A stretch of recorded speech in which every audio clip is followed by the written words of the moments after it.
The presenting sponsor for OnEducation is Schoology. Every day, millions of students, parents, faculty, and administrators from more than 1,600 school districts leverage Schoology to advance what is possible in education. The team at Schoology is passionate about making its users successful, and they know sometimes you might need a little help to achieve your desired outcomes. To help districts find their way to success, Schoology has created Schoology Compass, a set of self-service resources and tools to support school and district leaders in their journey to success. Compass is made up of 5 district success routes. Each one is designed to advance what is possible at your district. To learn more about Schoology Compass, simply visit Schoology.com. Just another segment of OnEducation. Lots of questions, no answers.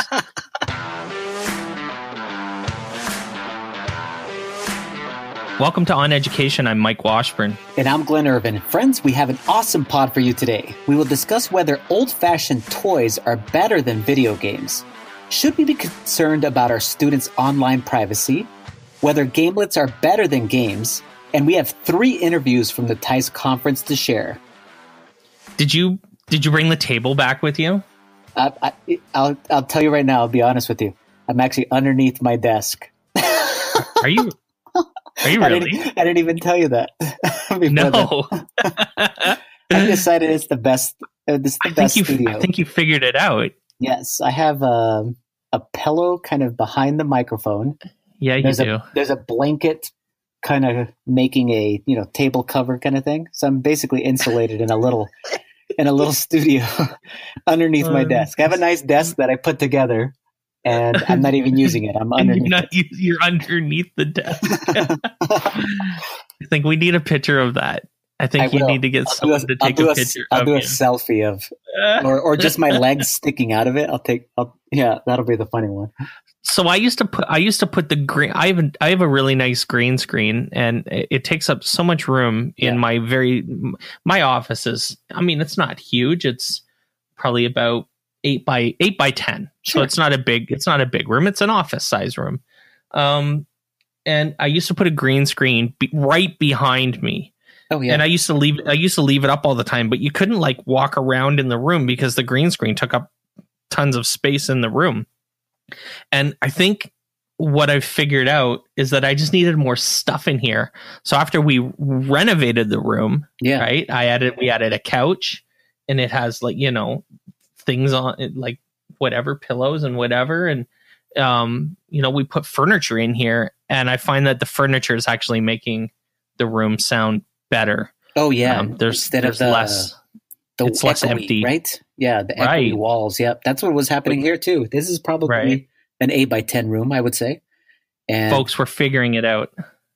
Yeah. I just figured out underneath the desk is the best place to record if you guys ever want to get a nice high quality sound underneath your desk. Put blankets all over you, and then you've got your own studio. Who needs a studio? Who needs high quality sound foam boards? You just got blankets underneath your desk.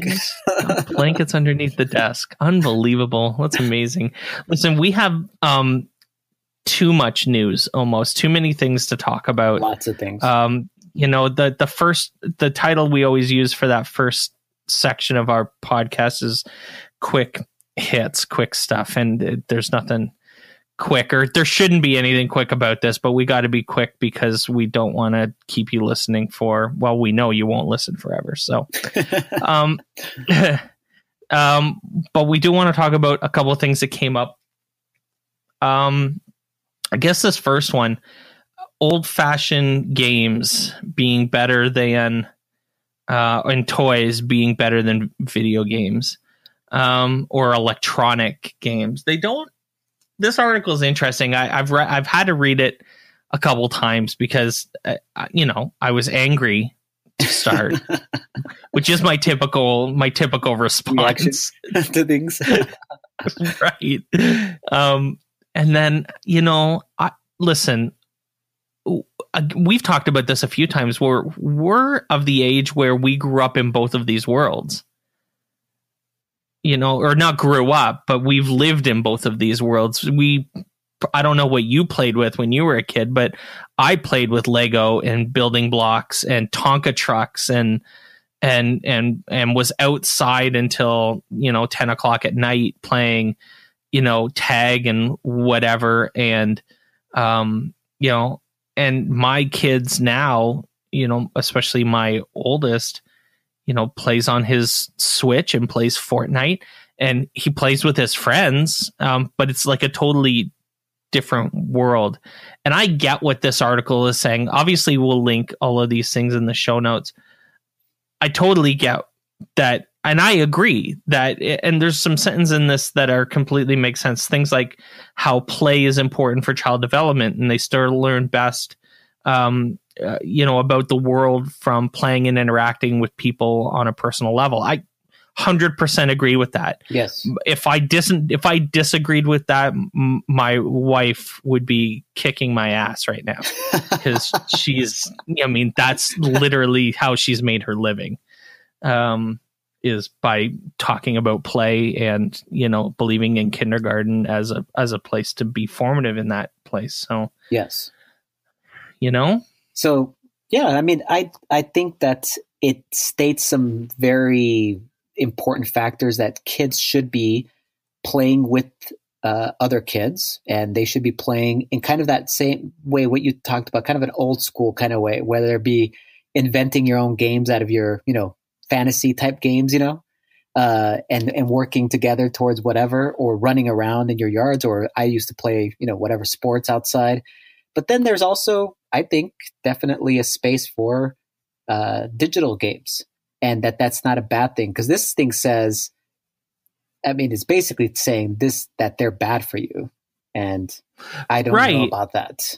Yes. Well, it basically says, and this is actually completely counter to what I actually think of. Clearly, they're playing the wrong games, because it talks about them being static and not requiring you to think and have the same level of creativity. Yeah, the games and all of that is garbage. Yes. We know that that's garbage. Yeah, the strategy and teamwork and cooperation, collaboration that it takes to be successful in almost all of the games that we know are the great games right now. Any game you talk about that's a great game right now, the reason why it's great is because it's multiplayer. It requires a high level of collaboration, cooperation. You can't just do it by yourself most of the time, most of these things. Right. You have a thing, and you have to learn. There's a ton of things, tons of strategy and whatever else to maybe to things. And this says it's all about memorization and targets memory skills. It's like, I don't know what games those are, but those aren't the games that our kids are playing and that we, are excited about. Well, okay. So, we're almost having the exact same discussion on a group that you and I are both a part of. And it's talking about the difference between these garbage games. Yes. And that are being tagged as educational, that are static and do focus on memorization and are pretty much terrible. It leads us into that next article, Mike, about the Pearson and those companies. They're all about wanting those kind of what they consider to be called gamelets, which actually are just trash games. That's what they really are. They're not 100%.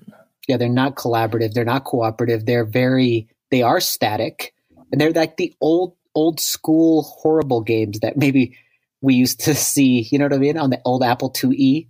That wasn't that interactive, wasn't that interesting, but it was kind of a game element, so you played it anyway. Totally. And this article got linked in a Twitter conversation that Stephen Isaacs started, basically about how offensive some of these crappy games are that get smashed into VR or whatever, that have no business, just like these games that get smashed into education and are basically terrible. Yes. And then this article gets linked about, some dude from McGraw-Hill saying that small games are the way of the future. And of course he thinks that small games are the way of the future, because those are the ones that they can make. Yes. I don't know who this guy thinks we are, but he thinks that at least some people, and certainly the people buying textbooks, are idiots.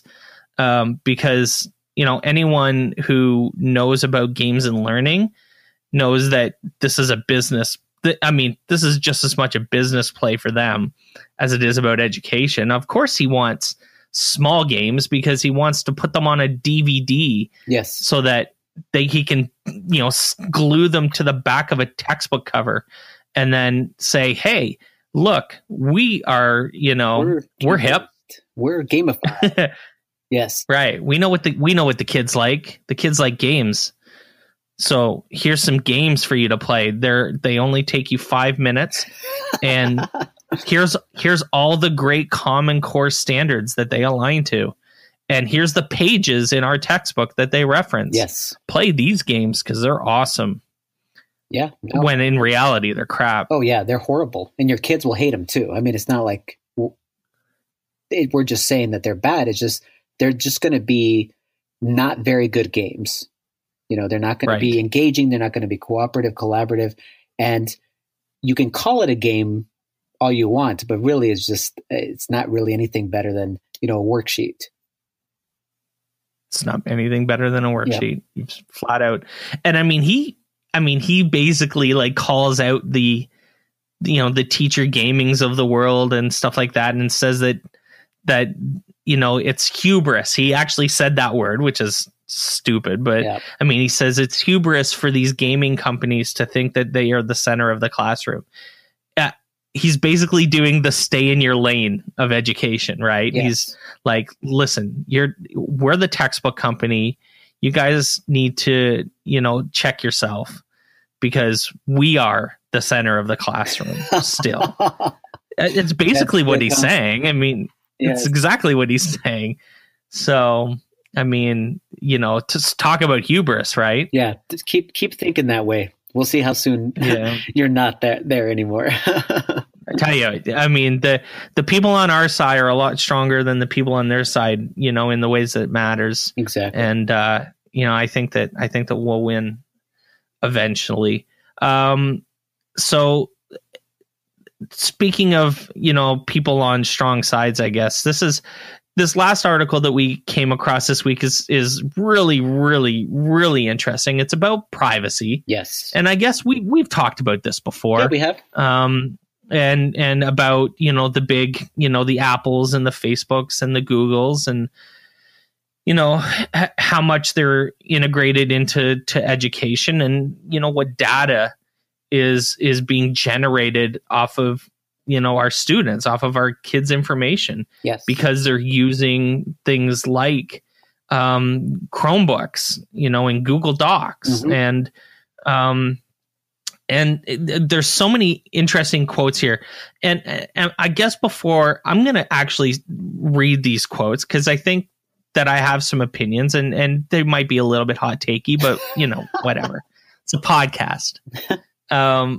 Right. But, so there's a few of these quotes in this New York Times article that was linked to us by a listener, and it's super interesting. So here's a quote. It says, quote, similarly, parents are concerned about the dispensation of financial awards, including scholarships that are influenced by data that children have provided in surveys. In some cases, the information doesn't include just things like grades and test scores, but also covers categories like race, religion, address, and whether they have impairments like HIV or depression.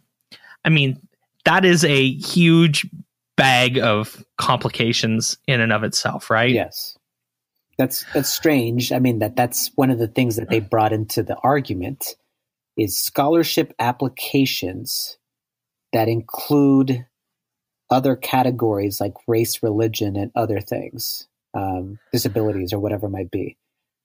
So listen, this is complicated, but they have to, in some cases, check on your background, especially, I'll tell you, the more prestigious the university, the more important the scholarship, the more they have to check on this.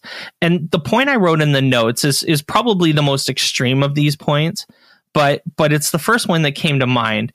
And that's what if one of these idiot kids who, threw up the Nazi salute in that Wisconsin high school picture had straight A's, had 99% average, and got a scholarship, right, to Harvard, to Yale. And that got out because Yale didn't check things like, the internet to see if and correlate them to this picture. The outcry that this would generate would be deafening, absolutely monstrous. They have to do some of this. I mean, obviously, I think it's ridiculous that they would, base any sort of scholarship or award or dispensation related to things like depression or HIV. I mean, race, religion, other than, for I don't know what else to say, affirmative action type deals, where they're trying to just level the playing field. I mean, that's why, it's funny as a Canadian, I've had this conversation recently with a few people because we don't talk about race in education as much as Americans do, like hardly at all, in fact. But you guys have data on all of that stuff. Like, from experts and from information and data, what the average outcome level percentage, whatever, of Black people versus white kids in a certain neighborhood is. Sure. And then how that correlates to their income level. Yep. I don't know if we do that sort of thing. Well, it's super important here because of the just crazy history. Amounts of differences between, for example, just at a small scale, funding in those schools that we've talked about before. How different the funding is for in a richer neighborhood because of property taxes that ends up funding the schools better, which in turn turns out to be better schools, better teachers, better results. And then the opposite happens in low income neighborhoods where you're not going to have these big property tax bases. And so their education is therefore lessened, usually significantly. Their opportunities are lessened then too. So generating that data, well, we have such a history though, too, Micah, as far as, it's not a good history as far as racial divides is the best way to be able to describe it. And because of that, it's important to continue to go ahead and track that to say, hey, are we making strides towards achievement gaps, for example? Are we actually doing anything significant? So those kind of things, those conversations, for example, about achievement gaps or funding, it's just super important. And really, we want to believe that we've made a lot of strides, and we have, but in a way we continue to go backwards sometimes. It's like it totally is a pendulum of swing where all of a sudden you think, hey, we're headed really in the right direction. And then all of a sudden it swings back exactly in the opposite direction. And you're like, gosh, we're back where we started, and we're back fighting for, just basic rights like education or whatever it might be. And the thing is that, I mean, so this article talks about a lot about like the data that's being gathered by different, places and things like the Facebook, funded a personalized learning education tool called the Summit. And they've been criticized for parents providing consent to share their children's data. Yes. But I mean, how do you know if it's effective if you don't have the baseline information that you would typically need in the analysis of results? Yeah. But it is Facebook, so people are paranoid. Right.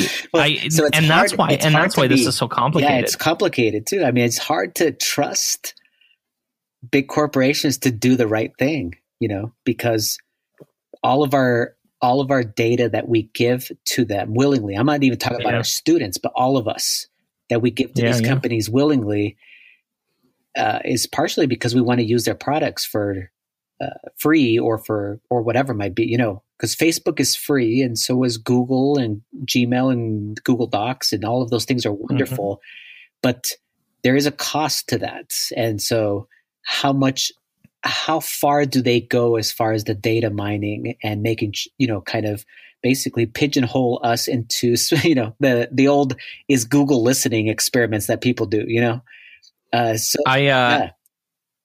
turned off my Facebook ad blocker recently just for fun. Yeah. I wanted to see what targeted ads, what kind of ads I was being served. And I've been paying attention to it for a few months, probably since the early fall. And so in the early fall, mid fall, I bought a computer desk chair. Yeah. I needed a new chair. My chair, you would know this because it was a podcast issue. My chair was making noise when I was sitting in it. So I had to actually have a second chair in my office that I would sit on just when I was recording the podcast. So now I sit in a nice chair again. But I was researching what chair to buy. And I found that all of my Facebook ads all of a sudden became gaming, chair companies, gaming chairs, and which was fine for a while until I, bought one, and then I was like, okay, I'm done with this now. But what was really funny was just last week. Okay, I was literally just having a conversation on someone's wall with a good friend of mine. Who has a food box, like a Blue Apron, the Canadian version of Blue Apron, basically. Yeah. And she had like a free week or whatever. And I was asking, if she liked it and what she thought about it and stuff like that. And she had a free week's, coupon code or whatever to offer. And so I took her up on that, but we were having a conversation, and literally 10 minutes later, when I opened Facebook, I was getting ads for all of the food subscription boxes that were available everywhere. So then, it's freaky, and especially when it was pulling it off the conversation from like the wall. It wasn't even like a Google search. Mm-hmm. It was literally me just talking on her wall, like on her Facebook page with her. And it pulled all of that information. And I realize, I get that this is happening. Mm-hmm. I get it. And I don't know. I have mixed feelings about it. At least I'm being served ads about things I'm interested in instead of, knitting, I suppose. Are you into knitting, Glenn? No, not really. But no? It's like an interesting question on as far as our students are concerned and the apps that we end up using as far as in our classrooms. And it's something that we all should be having a conversation about and really asking these big companies, like, what are you doing with this? And what can you guarantee us that you won't do with this information about our students? Like I wrote down in our notes about Flipgrid and Microsoft. So Flipgrid, it's a good one. Flipgrid used to cost money, everybody. I don't know if you guys remember that. It was just a few months ago. Back in the day. Yep. And when they got bought by Microsoft, all of a sudden Flipgrid is free. The reason why they told us it was free is because they want to drive more customers to the Microsoft Office suite of tools, all of their awesome Microsoft things. So if you believe that story, that's great. If that's that's the story that they're selling us. But just imagine what all of the things that Flipgrid collects on their little videos that they have. You're talking about facial recognition, students' voice, the things that students are interested and passionate about. All of that stuff can be data mined by a computer, a series of computers, and pulled out, extrapolated, and then they can target whatever they want to target, towards our students, whether it be just products or if it's something, if you want to go conspiracy, it could be something more malicious. You know what I mean? But it's like there is a big database somewhere.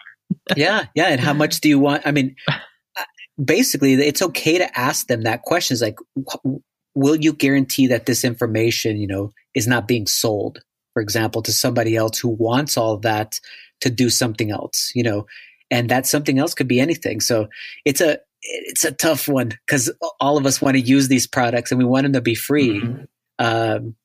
But yet you are giving something up.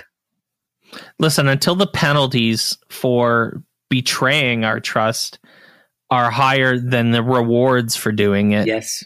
You're never going to get a promise from Google or Facebook or Apple or Microsoft that our data can be trusted with them. I know. It's crazy. And that's the reality of the situation. It has to be so prohibitive to them to screw with our information that it would ruin them as a company to how many times has Facebook leaked our data now? Like I think I just saw something about pictures being leaked just like yesterday or whatever. I was pretty sick the last couple of days, but I just saw an article about Facebook leaking something about photos. Yes. And it's like, how many times should they be allowed to do this before they get in really big trouble? I don't know. I know, man. Hey, just another segment of OnEducation. Lots of questions, no answers. That's the truth. and that's exactly how we're going to wrap it up. So when we come back, we're going to talk about ties, the conference Glen just came back to, and wrap it all up. OnEducation is brought to you by Classcraft. Classcraft is an amazing teaching resource created by teachers. Classcraft is dedicated to making school relevant and engaging to all of our students. Classcraft is proud to announce their Questathon quests created with shared storylines and custom illustrations to bring any subject to life. Every time a teacher downloads one of the free quests, Classcraft will add $1 to the Teachers Are Professionals Fund, which will be used to fund teacher requests to pledgesense.com. To learn more about Classcraft, simply go to classcraft.com. All right, welcome back to the podcast. So ties just wrapped up this week, Glen. Yes, it was amazing. In beautiful, I assume it's, I've never been there, Minneapolis, Minnesota. Is it beautiful? It is beautiful. I mean, it's a really nice, easy to travel through city. Like very peaceful. Oh, that sounds very nice. Peaceful. Like, in other words, if you are just walking down the streets late at night, not a big deal. You feel safe. It's very safe, very, very peaceful. Lots of great people. And we were in downtown Minneapolis. It was fantastic. Awesome. Downtown Minneapolis, home of ties, featuring Glen Irvin. So you were everywhere. I was everywhere. It was pretty fun. It was a fantastic ties. I think this is like the 7th time I've been there, and it never gets old. It's just for having, a couple thousand people at it. It feels very intimate, very like you can pretty much talk to anybody. It doesn't feel rush. And a couple thousand is still pretty good, as far as attendance wise. And they bring fantastic speakers and other featured presenters. So they just do a good job of bringing the right people, right messages, and it was just a great conference overall. So who were the keynotes? Who were they? So the first day keynote speaker was Jamie Kossip, or Jaime Kossip, as he called himself then too. And Jamie is basically one of the top education gurus at Google. He's also has all kinds of other accolades that are just amazing things. He's started a school for minority students. It's a public school for minority students. And it is all about coding. And it's in the Phoenix area, where I believe he lives in the Phoenix area. And they've basically broken all of the school stereotypes, I want to call it, So there's no grading. They basically have destroyed all of those things, and they have all these growing pains, but he's all excited about them. You know what I mean? So because they've decided to kind of go in a completely opposite direction of where most education systems are at in the United States, they do have some growing pains, but he's like, this is great. This is how you reconstruct the system, and then you make a model for other schools to be able to follow. So he's a big funder in that. So he's the creator of it. So I'm pretty sure he put his own money into it also. Nice. Yeah. And just a whole bunch of other awesome projects for minority students, especially Latino students.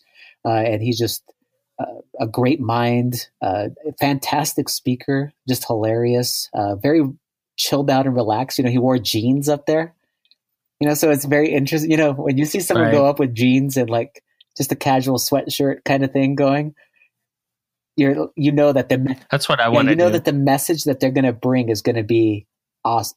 It's probably something really, really awesome, and that they're chilled and relaxed. Right. They're not going to be wearing a Right. suit or whatever. But he did show us some pictures of him presenting to President Obama and Michelle Obama at the White House, and he said it was one of the first times that he had a suit on, and all of his friends freaked out, not because he was in the White House, but because he had a suit on. So no, he's definitely a nationwide and worldwide speaker, and just a fantastic message. Cool. Yeah. So and the second day we had Kimberly Bryant, and she is the creator or co-creator of Black Girls Code, and her message and her keynote was super powerful. I mean, it had just some very powerful stories of both her daughter and her friends, and then other girls who are of the African American community who have just done amazing things with coding and received all kinds of accolades. And by coding, I mean they've created apps to help, for example, homeless people to find food shelters, just all this kind of just amazing kind of things to connect people that, for example, live in inner cities to good food. You know how that's a big problem, as far as fresh food. Sure. I don't remember what they call that, like deserts, like city deserts or food deserts, where the only thing that they can get is processed food, And so they saw these problems, and there's these kids. I mean, I'm talking about 11 and 12-year-old kids. They see these problems, and they actually are inventing solutions to those problems and putting them out there for people to be able to use. So she told these powerful stories of that, powerful stories of kind of some tragedies that have happened in these inner cities, and then how they've pushed through these tragedies and then made wonderful things happen, because even though these things kind of were there as barriers, still pushed through the barriers, and then were able to go in and succeed at the end. So great message by Kimberly Bryant also. And the website, blackgirlscode.com, I believe that's what it is a fantastic. Let's put that in the show we'll notes. Make sure we put it in the show notes, and just a fantastic program for our African-American students, but also any of our minority students, to make sure that we get them involved in computer sciences. Oh, and you know what, Mike, you would have loved this. Of course. I changed my mind about something. I just thought of this right now. So I heard Jamie Casa talk and Kimberly Bryant, and actually kind of the tone of the entire conference was, there was one part where basically we were talking about how there's all of these jobs just in Minnesota that are of the computer science field, basically of coding, right? And they're all unfilled. Mm-hmm. And we talked about how many graduates are graduating from those degree areas in Minnesota. And it was probably, I'm going to get these numbers wrong, but it's something like this. We're probably graduating 100 to 200 students that are in these fields, right? Yeah. And there's like 15,000 jobs open. And the starting salary for those jobs in Minnesota, which 100,000. So like, and in Minnesota, if you make 100,000 to start your career, you're loaded. You're top of the world. Pretty well. Let's just say that. Yeah, you're going to live a very upper middle class kind of existence. It's going to be a good life, a good start to your career. And anyway, they were talking about that's just that's just in Minnesota. And Jamie Casa brought up this little piece of paper. He just wrote it down. He goes, "I'm not criticizing any of you guys, but I'm just telling you that this is the truth." And he started naming out the statistics. And basically, all of us looked around to each other. We don't have a solution for that yet. You know what I mean? We're not solving that problem right now. We don't have students going into these fields and inspiring them to go ahead and take these jobs. So these jobs are sitting vacant, or we're letting outside entities, whether they be from other states or from other countries, to take these jobs. You know what I mean? To other people. 100%. So I changed my mind about that coding thing. So I've really talked to my school and and already started having conversations about, shouldn't we be starting, at the lower grade levels, kind of like what you were doing, which was inspiring students to go ahead and just play around with coding and do it in a fun way, where maybe you're creating a game and you're doing some things, you're doing that kind of a design process.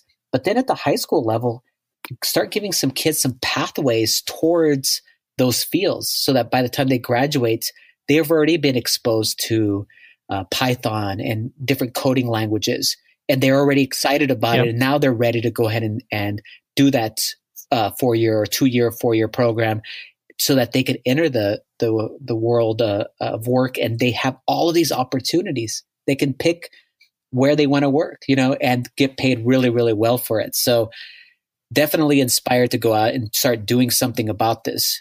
I won't be the person teaching those courses, but I think we need to start figuring out how are we going to make that pathway exist, because that pathway is there right now. We need to get our kids into those fields. So, yeah.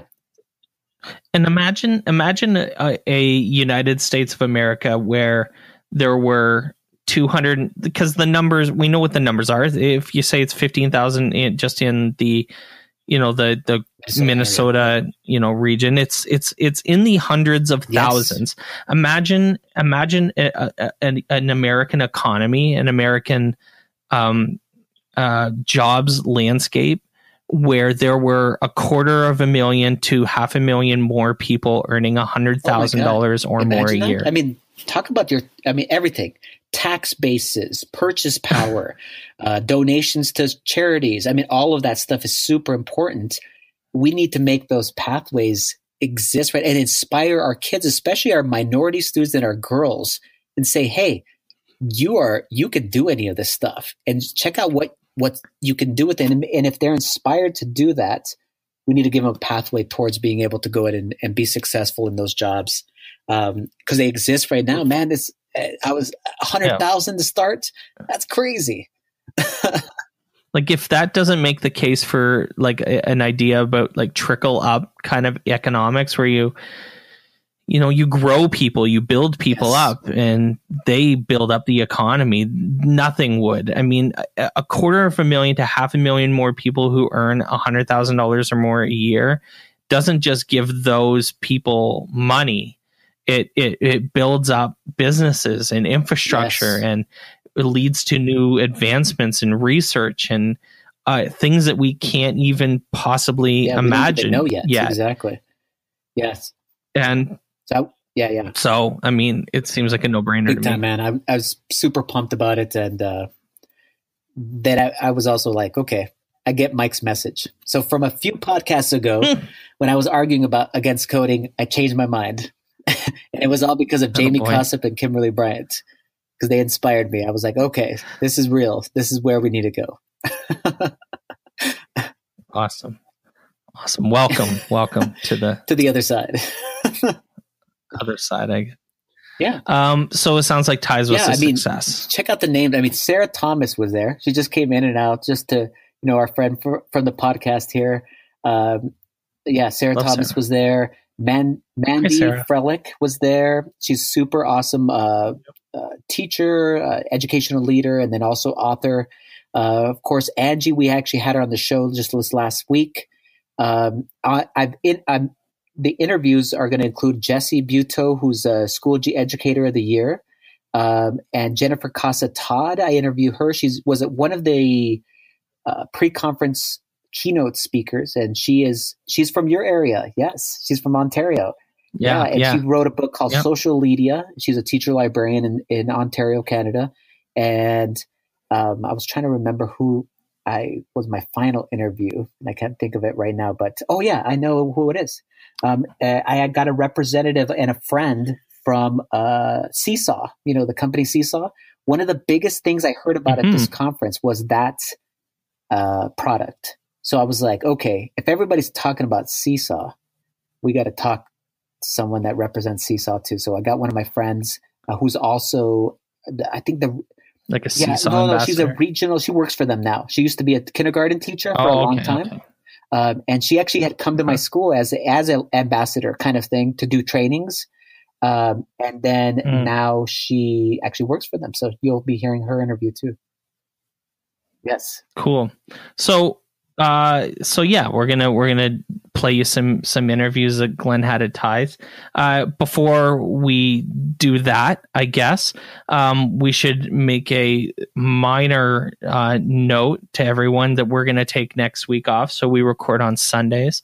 This is the 16th of December, so we're not going to record on the 23rd. We're going to take that week off. We're going to give us and the boys in Rochester the week to be with their families and enjoy Christmas holidays. We'll be back on recording on the 30th, and we basically have guests, Glenn, lined up right all the way to FETC at this point. So, and then we'll be in beautiful Orlando in January, the end of January.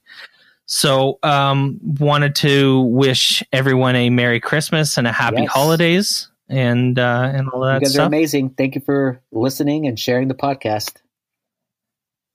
Yeah, I'll tell you, this has been a hell of a year. It's been, we were talking about it before we hit record, but boy, oh boy, what a weird experience this has been. Yeah, totally. So thanks, and we're really looking forward to whatever's going to happen in 2019 for sure. So stay tuned. When we come back, we will have back-to-back interviews with folks that Glen spoke to at Ties. Stay tuned. OnEducation is brought to you by Audible. So I got to tell you about this book. So I'm reading a book called You Can't Spell America Without Me. It's written by Alec Baldwin. And it's in Trump's vernacular. Like, it's in his voice. Like, it's written, it's like as if it was written by Donald Trump. Okay. And so I'm reading it, and I'm thinking, every time I'm reading it, I'm hearing Donald Trump's voice reading it to me. So I looked up on Audible if it was there, and I'm telling you, it's there. Oh, so my goodness. This is Alec Baldwin in the voice of Donald Trump reading the book You Can't Spell America Without Me. You've gotta listen to this. It is an absolute nightmare of a book. It's hysterical. So all that you guys have to do to listen to You Can't Spell America Without Me is go to audibletrial.com/oneducation. That's audibletrial.com/oneducation, and you will get a free audiobook download, which you should totally use for You Can't Spell America Without Me by Alec Baldwin, read to you by Alec Baldwin in the voice of Donald Trump. There's nothing better. So go do that, like, right now. All right, welcome back, everyone. I'm sitting here actually in a lobby at Ties 18 with a beautiful fireplace and what looks like a sleigh in front of us. And I'm sitting here with Jesse Buetow from St. Paul Public Schools. Jesse, why don't you introduce yourself to our audience? Hi, my name's Jesse Buetow, and I'm a 4th-5 grade teacher, split classroom in St. Paul Schools. I teach at Randolph Heights Elementary. Perfect. And I just attended a session with Jesse. I wanted to make sure we've had you actually on the show. Yes. But our interview got corrupted at Schoology Next. And so the way that it recorded, what you were just talking about, podcast, but we never got to publish that interview. So Jesse actually is a Schoology Educator of the Year of this current year, and an Apple Distinguished Educator also. Yep, that's correct. And this specific session was super interesting to me because it was about podcasting, about your students podcasting, and you have a split 4 or 5 grade class, and these students are telling these amazing, compelling stories through these podcasts. So kind of give our audience a flavor about how would they go about doing that, Jesse? Sure. So we base our podcasts on sort of an NPR style, This American Life style podcast. So we call it This Fifth Grade Life. Nice. And really what it is it's about a chance for the kids to tell their family stories. So every family has a story that is really personal to them. It's that story that kind of gets told over and over at family gatherings and in their dinner tables. And you remember that one time, and the kids all go, oh, yeah. So what we want is the kids to have the opportunity to tell that story and to connect with their culture and connect with their family and connect with their history. And so this podcast series, really, each kid is responsible for an episode, and they, throughout the course of that episode, tell an important story that is important to their family. What I found most compelling, 2 things. One is these kids is the diversity of the stories that they're telling are incredible. Everything from a family member surviving chemotherapy or a certain type of cancer to World War II interviews of their grandparents. Yeah, and we've got a lot of second generation immigrants as well. So we've got a lot of immigration stories. people telling their parents or their grandparents stories of coming to the United States. Some of them are really fairly traumatic, running through the jungles in Laos and things like that. So we run the gamut from really funny stories about, we got one where a couple toddlers steal an old pickup truck on a farm to things about, people running through the jungle afraid for their lives. So it really runs a wide range of stories, and they're all really powerful and amazing. So the second part that I really loved is that you guys are using the iteration process as far as putting together the podcast. They bring in they basically pose an idea to you, right? They pitch an idea to you as a teacher, and you become kind of like the studio manager at a place and make sure that their pitch is strong enough to be able to go ahead and tell a really good story. Yeah, I like to kind of look at it as I'm really shifting roles. I'm their teacher, but I'm also their editor. So they've got to pitch it to me. It's got to make sense. It's got to be a good story. And there's times where I'll say, this just isn't going to work. Let's keep digging. Let's find something else. And sometimes it's a matter of they're bringing me what they think is finished, and I'm like, that's great, but there's more things that we can do here. There's more editing or adding, or I'm hearing you talking your subject talking too much. Let's pull that back and let's have you talk more. It's your job to tell that story, not the person you're interviewing. And it's so, your process, and we'll make sure we give their information to be able to access your website so that people can go ahead and check out the episodes. But the process by which you're going through is so powerful. I think it's basically a combination of the writing process, but then also doing it in a creative format through this podcasting. Yeah, absolutely. So I really base it on what the pros do. I'm lucky enough to be... my brother makes podcasts for a living for American Public Media. So he and a couple other people have kind of walked me through the process so that I understand the process, and which is good because I would have had things backwards. I would have done things in the wrong order, and our podcast would not be as good. So I was able to take their process, break it down into kid-friendly steps, and add graphic organizers, add sort of checks for quality and those formative assessments, and then really turn it into a process that the kids can follow through. So one of the most powerful things that you said, I think, in the session was at the end when you said, their final product, we all celebrate the final part. We listen to it together, and they've already been, critiqued and have, gotten feedback on it. And now by the end, when they produce this and show it off to the class, it's about the celebration. It is. And it's about us listening to them together and celebrating each person's story. We put it, we call it a season. We've got 3 seasons so far. We're going to be doing season 4 this year. Each kid gets an episode. So, your season 4, episode 5, and we post them on our website. We put them out on Twitter. We really make it a production that the kids can feel proud of. That you are a podcast maker. You're not just doing this project for me. It's about the writing process doesn't necessarily have the final product doesn't have to be writing. The writing process is the creation process, and so we go through that process of gathering ideas and making a plan and drafting and then revising and then finally publishing. But that publishing, just because it's a writing project, that publishing does not have to be written. It can be spoken. And in this case, they've written a script, and they will narrate that script, and they've spliced in pieces from their grandmother's story. But that publishing piece is a totally different thing, and that's really powerful. It's awesome. So if our audience members want to get a hold of you or follow you on Twitter, what is it? Yeah, so my Twitter handle is @Mr. Buetow. That's MRBUETOW.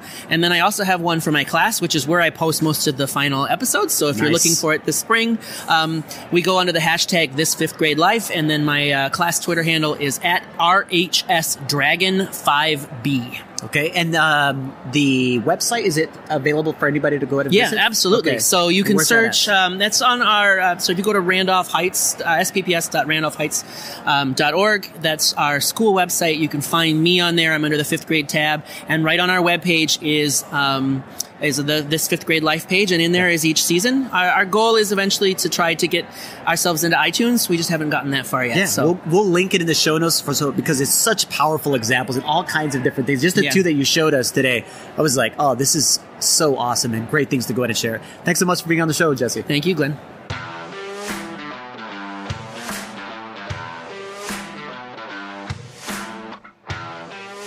So welcome back, everyone. I'm here with Jennifer Casa Todd, a keynote speaker here at the TIES conference on Sunday evening. The presentations actually, or the main part of the TIES conference actually begins tomorrow.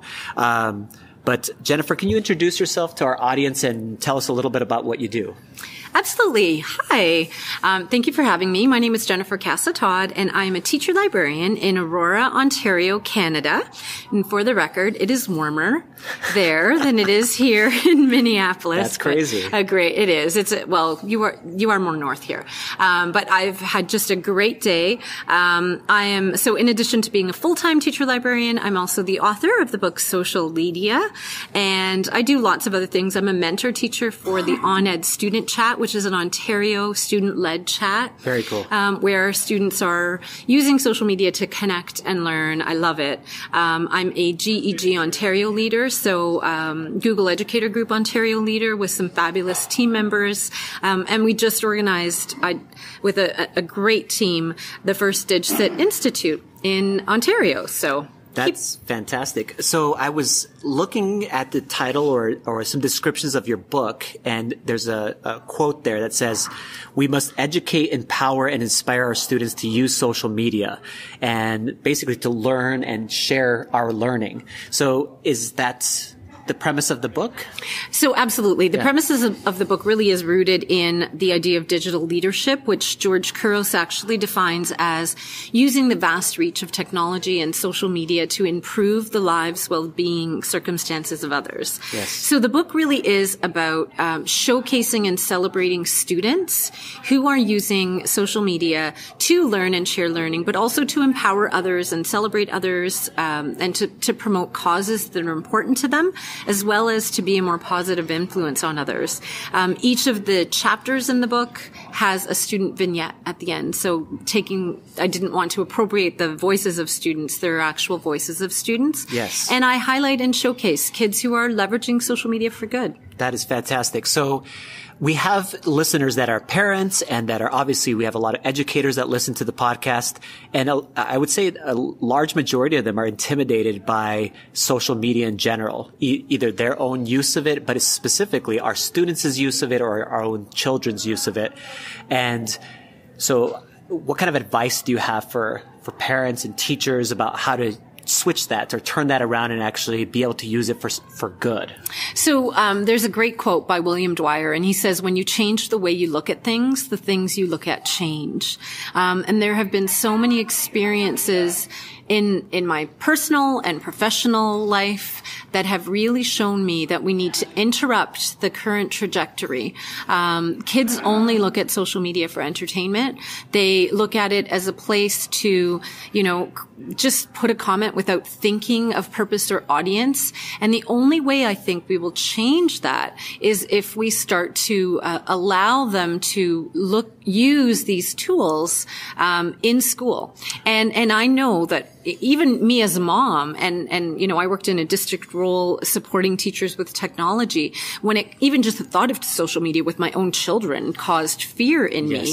And I get that, but it becomes a very different place when you start to follow people who inspire you, people who are smarter than you, organizations that are promoting really amazing causes, when your child finds an affinity space, and so again, it really is about changing the way you look at things. These are very powerful computers kids have in their pockets. We are able to connect across the world. Yes. There's an initiative right now I'm involved in with my students, and we're connected with kids in Norway and Japan and Czechoslovakia. You can't do that without the use of some of these tools. And so that's why I think it's our moral imperative to show kids that they could use this differently. Awesome. So if our audience members we're going to make sure we give them a link to your book, to be able to check it out. And then if they want to learn more about your work or anything that you're doing, where should they go to be able to find out more? Okay, well, if you're at Ties, if you happen to be here, there are some books for sale here. Otherwise, I blog regularly at jcasatodd.com, and there's a contact form there. If you can't afford the book right now because it's Christmas time, I do have a bunch of free resources at socialmedia.org. Nice. And you're welcome to have a look at what's there. And reach out to me on Twitter at jcasatodd. Awesome. Thanks so much for being here today. Really appreciate your time. Thank you so much for having me.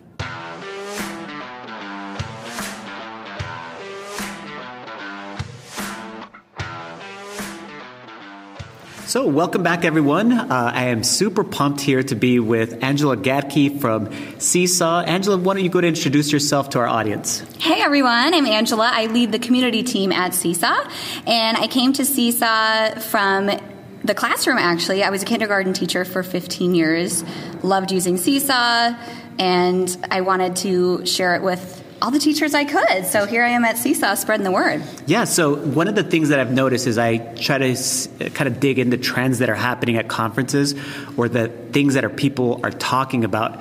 And so many people are talking about your product, Seesaw. I know, right? And I believe it's because it's an amazing, easy-to-use product. But can you tell, maybe we have audience members that aren't aware of the product and what it actually does. Yeah. Tell us a little bit about what Seesaw is. Yeah, so Seesaw is a great student engagement platform. We kind of started as a digital portfolio, and we still have awesome components of that, but we have so many creative tools for students to really use and choose how they like to share their learning with larger audiences, whether that be their families, maybe it's just the teacher in their class that they're sharing their thinking with, but we have great creative tools that really allow them to, do things like record their voice or take a photo of something that they're doing in class and then explain their thinking. So it's also a great tool for teachers to really gain insight to what their students are thinking, because we always want to know that, right? Yes. We wish we could have those one-on-one conversations with all of our students every day in the classroom, and I think Seesaw gives us kind of this edge of being able to do that and share all the learning that happens and all the other things that students are doing, whether they're using hands-on stuff or they're using other apps and digital tools. It can go to Seesaw and be shared. So I remember, I don't know if you remember this, but 3 or 4 or 5 years ago, I came to a pre-conference workshop that you actually hosted. And I thought the most amazing part of this was that you only had like an iPad for like this kindergarten classroom or two, something like that, very limited shared amount. Devices, And then so you had to share devices, so you were still using this product in a super high level way, basically by using these stations. Totally. And then being able to go ahead and get those intimate moments with students see how well they're learning things, that you were sharing those moments with us. And that's when I knew, I was like, oh, okay, this is a very, very powerful learning tool. Yeah, and I think one of the things that caught me right away with Seesaw was the fact that I didn't have one-to-one devices. I had, I think, 5 iPads that were shared with, 24 kindergartners, and I was working with kindergartners. And I think what's great about Seesaw, no matter what level of students you're working with, there's the tools in Seesaw, just the simple thing like I mentioned before, the photo and being able to, with one tap of a button, record your voice, whether you're using Chromebooks or iPads or Kindles, that's huge. Yes. And, there's so many more layers that build onto that in Seesaw, but I think that was, for me, just a great way to bridge some of those gaps that exist in barriers that exist for students with different technologies or even just their abilities. I was working with pre-readers and pre-writers, and I thought, wow, this is huge for them. And I think also students in the upper elementary, there's some tools that they're using all the time, but they're missing some of those creative components that are available in Seesaw. Absolutely. So one of the things that I'll get is another impressive part about Seesaw is that parent connection. Yeah. And I mean, that really caught me also, is that your parents instantaneously, with the use of the app or whatever they were actually on, could see what was happening during the school day. And it's such a critical component to making sure that they have that school connection. And so you have your parents, maybe even your grandparents, that are connecting to these students' accounts and being able to watch their learning and seeing what they're actually producing in school. Well, and I think as teachers, we're always trying to find, we want that connection, right? That's, I think, in every teacher's philosophy, we really want to connect with the home parent connection and really make that relationship solid. And it's hard work, though. Yes. It's like you think back like, oh my gosh, we're sending emails, we're typing newsletters for an hour, we're doing all these things to connect, and now I can do that super easily, and it's coming from their kid. Yes. It's the student adding it, which is really cool. And I think the one thing just to highlight too is we have so many amazing teachers that are using Seesaw. Our community is phenomenal, and we really wanted to give space for that collaboration inside of Seesaw. So we actually have a feature called the Activity Library, where teachers that are already using Seesaw can actually share what they're doing and the successes that they're having, and you can actually share some of those activities with your students, which is really cool. Yes, so you are actually learning from this community of learners. Exactly. Yeah, so if people want to learn more about Seesaw, what should they do? So just go to our website, web.seesaw.me, and you can get started there. We have a great help center that's at help.seesaw.me, and you'll also find webinars that are free, live webinars that you can take, at home in your PJs at any time. And of course, we're on Twitter at Seesaw, on Instagram, Seesaw Learning, and we have awesome Seesaw teachers groups on Facebook. So I can go on and on. Our community's just all over. Okay, we'll make sure we link up some of those things. That'd be great. and do that. Thanks you so much for being with us today, Angela. Love it. Thanks. Thanks for listening to OnEducation. My name is Mike Washburn, and my co-host is Glen Irvin. Do you want to get in touch with us? Check out our website at oneducationpodcast.com. You can tweet us at oneducationpod. Glenn is at IrvSpanish on Twitter. I can be found on Twitter at Mr. Washburn. Our engineers are Jake and Justin at Podcast Production Team. Check out their website at podcastproductionteam.com. You can find us on Facebook by visiting facebook.com/oneducationpod. If you're enjoying the show and think others would too, we'd be thrilled if you shared it with them. Please leave us a rating or review in Apple Podcasts or the Google Play Store. When you leave a rating, it gives our rankings a boost, and this helps others discover the show. We want to thank our presenting sponsor, Schoology, for supporting us. Check out Schoology.com to learn how they can help you advance what's possible. Thanks as always for listening. Stay awesome. See you soon.